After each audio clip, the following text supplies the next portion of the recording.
আপনি বিএনপির রাজনীতি করতে পারেন, স্টিল আপনি যারা চাঁদাবাজের বিপক্ষে, যারা দুর্নীতিবাজের বিপক্ষে, যারা আপনার বিএনপিকে আপনাকে কইছে যে চাঁদাবাজদের পক্ষে থাকতে, দুর্নীতি করতে, আপনার জামাতকে আপনারা কইছে যে টেন্ডার যে হচ্ছে মাইরা দেয় তারে ভোট দিতে, এনসিপি কি কাউরে খারাপ কাজ করতে কইছে?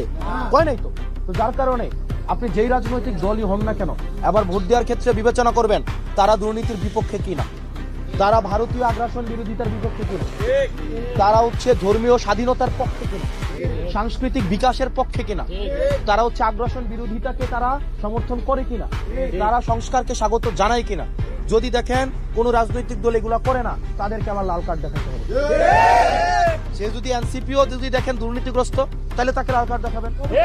বিএনপি হলে তাকে লাল কার্ড দেখাবেন, জামাত হলে তাকে লাল কার্ড দেখাবেন, ঠিক কিনা?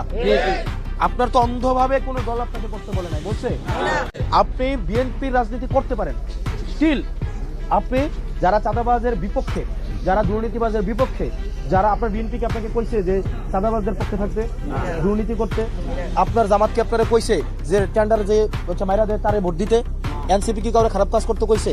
কয় নাই তো। তো যার কারণে আপনি যেই রাজনৈতিক দলই হন না কেন, আবার ভোট দেওয়ার ক্ষেত্রে বিবেচনা করবেন তারা দুর্নীতির